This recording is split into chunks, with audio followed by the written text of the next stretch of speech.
In this video, we're going to continue looking at Dungeon Master tips. These are the things that are going to help take your games to the next level.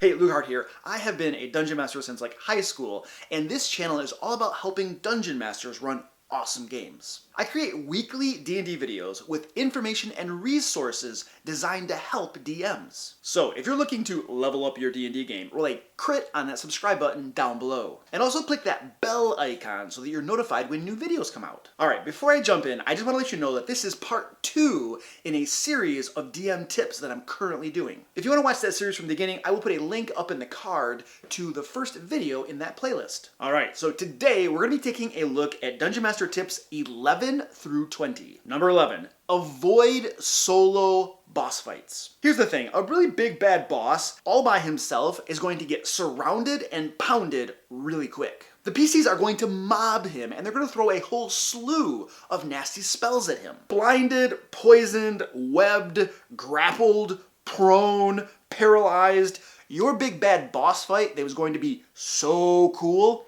is now kind of a letdown. Instead, deploy your big bad boss with cronies, or minions, or whatever you want to call them. Why is the red dragon fighting all alone? Fire mephits, kobolds, fire elementals. I mean, open up the Monster Manual stables already. Doing this will make the fight not only more interesting than a surround and pound, but it'll also make it more challenging.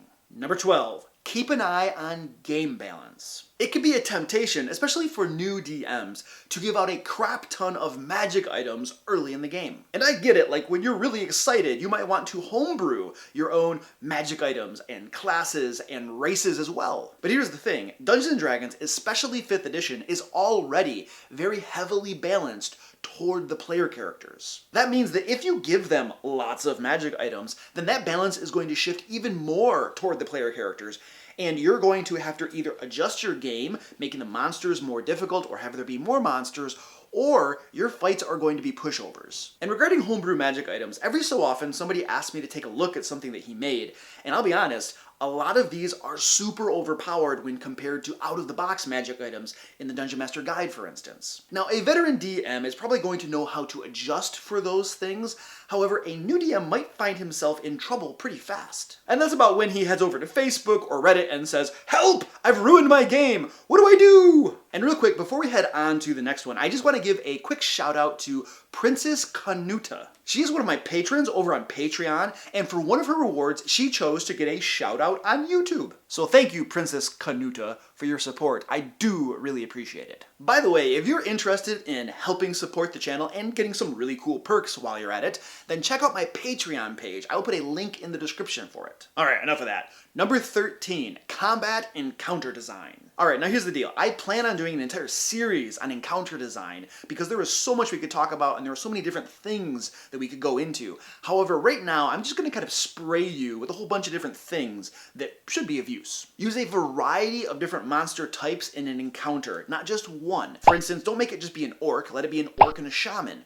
Or instead of a guard with a spear, make it a guard with a spear and an archer with a bow or a crossbow, because that's what archers use. Try to make sure that the enemy side has roughly the same amount of actions or attacks as the players do. This is commonly referred to as action economy. Make sure your monsters have diverse and interesting abilities. Monsters straight out of the monster manual can sometimes be a little bit boring, so feel free to make things up if you need to. Design your encounters so that the players will probably win, but use a variety of difficulties. You want to have some easy, some medium, some hard, and just maybe a couple deadlies. Variety is your friend. Terrain.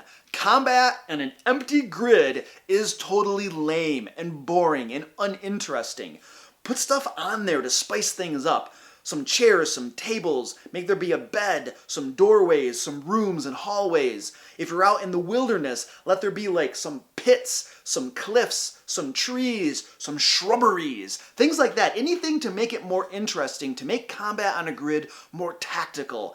And your combat is going to be much better for it. Number 14, use the rules before you change the rules. The game designers are not infallible, but at least get several months of playing D&D under your belt before you start changing what the professionals created. Play the game before you try to fix the game. And then once you have thoroughly experienced the rules at the table, feel free to put your game designer hat on. Number 15, build encounters around the adventuring day. Much of the balance in the game is designed around the idea that PCs are going to have 6 to 8 medium to hard encounters before they take a long rest. And then spaced out between those encounters should be a couple short rests as well. If you're having one big battle per day and then the PCs always take a long rest, things are going to be unbalanced. And you're probably going to notice that the players are handily destroying whatever you throw their way. The Adventuring Day mechanic is described on page 84 in the Dungeon Master Guide. Hey, real quick, if you're finding these tips helpful, please give me a thumbs up down below, and also let me know down in the comments if you use Adventuring Day mechanics. Number 16,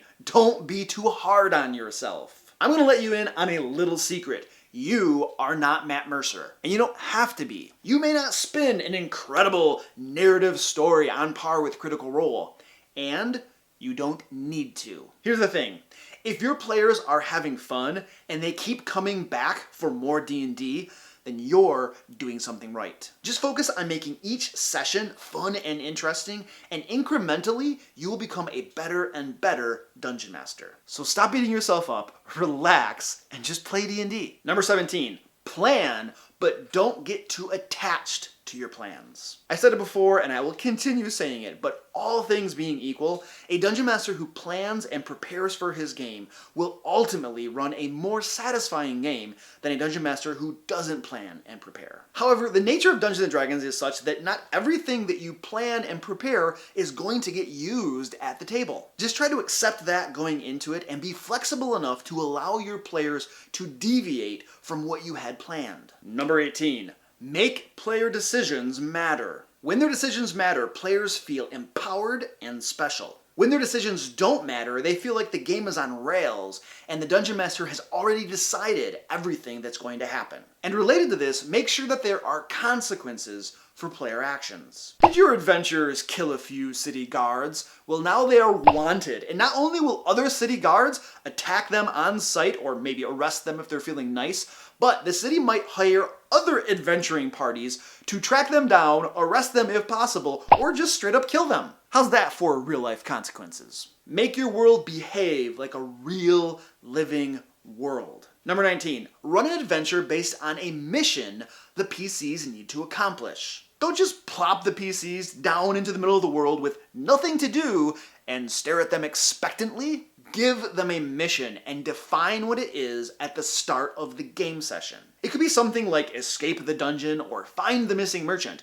but the PCs should have a hook for both working together and moving the plot forward. The alternative is a game where the PCs and players just sort of wander around doing whatever. Now, while this can definitely work, it is much harder for a new Dungeon Master to pull this off and make it fun for the players. Number 20, remember that you are the player's eyes and ears and all the other senses in the game world. The only way for the players to know anything is for the DM to tell them explicitly.